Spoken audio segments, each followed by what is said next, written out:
Their unconscious state of consciousness starts to leak out into the relationship, and you begin to notice it. They become unreliable. They become anxious. They become a little bit angry sometimes, and you never saw any of this. So how does it happen? Ultimately, it happens because so you meet someone, probably on the internet, maybe even out in public.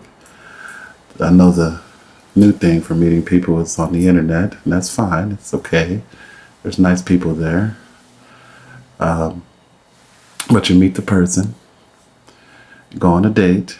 They're very nice, compassionate, honorable, reliable. And you start dating, talking on the phone for about a week or so. You get back together, have another date. It's nice, compassionate. Love is there. Might not have fallen in love yet, but love is there. Then let's move down the road, maybe 6, 7 months, 8 months, even a year. The relationship has been going well. You live one place, the other person live another place. You guys meet up at each other's apartments or houses, however it goes, and it's fine. Then you move in together, and you notice that this person has these patterns where they begin to be a little different with certain situations. Certain situations, like you may require some type of space, which is good for relationships, and the person may not like that, and they may become a little unease, a little on the unease side. And you begin to notice it, and you don't think it's a big deal because I'm here. Talking heater. You may not notice it, or you may notice it, but it's not a big deal because it's just something that happens. Thanks for using. Talking heater. And it's okay for the first couple times, and then you notice that anger begins to arise in them when you require this space. Maybe you have something to do. Maybe you just like to sit in silence by yourself sometime outside on the patio, and they're very demanding, and you notice this. Something changes in them because at the beginning when you met them, they were at a certain state of consciousness. At any given time, anyone can be at a certain state of consciousness. So a person can be at a relatively compassionate state of consciousness when you meet them throughout those months and those dates. But ultimately, let's call it their true state of consciousness, was not really their true state of consciousness, but their unconscious state of consciousness starts to leak out into the relationship, and you begin to notice it. They become unreliable. They become anxious. They become a little bit angry sometimes, and you never saw any of this. So how does it happen? Ultimately, it happens because the person hasn't went deep enough within themselves to recognize that they can hold the frequency of presence. They can hold the frequency of compassion. They can hold the frequency of love and goodwill. But if they haven't noticed this, when things don't go their way, they become despondent. They become in an unconscious state where it takes them into anger, resistance, non-acceptance. All the things that you saw at the beginning, it kind of flops into the negative sense. And you begin to notice, oh, this person is kind of got a little monster coming out of them. Oh, what is this?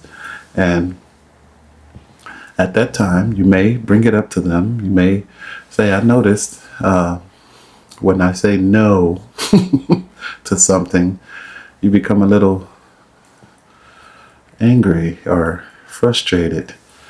Was there anything that you know about that? Have you noticed that in yourself? You may ask them.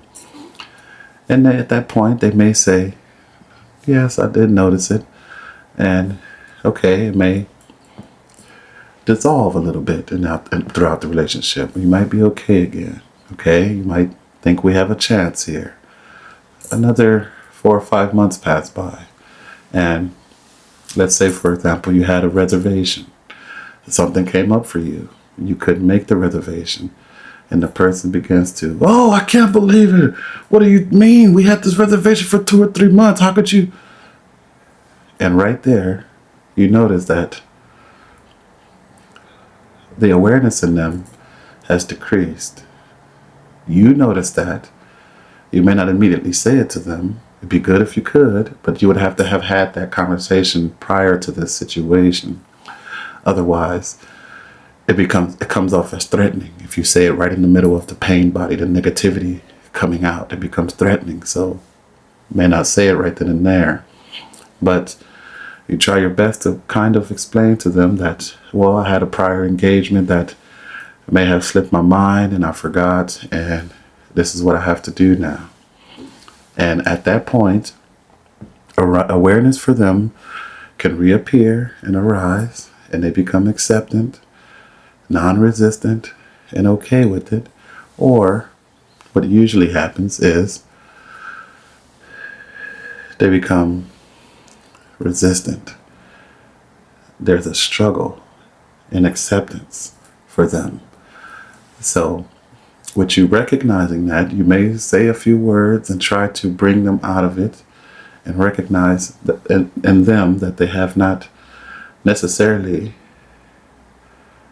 learned to hold that frequency of acceptance, compassion, appreciation. And you don't necessarily look down on them. You remain compassionate and accepting and non-resistant, and see what you can do from there. But ultimately, you notice these patterns first year or two, especially with moving in with another person, and the way to go about it depends on your state of consciousness. So if your state of consciousness is relatively at ease, peaceful, calm, then you'll be able to handle the situation accordingly. But it also depends on if that monster in them that comes out, that negativity, that unconsciousness, continues to grow, you may have to remove yourself. But ultimately, you can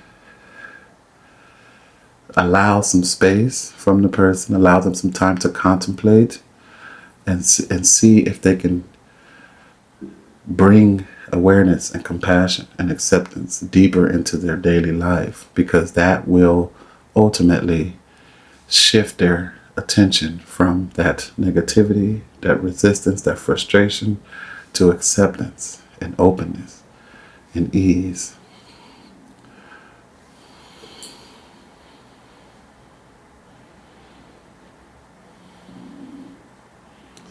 Thank you.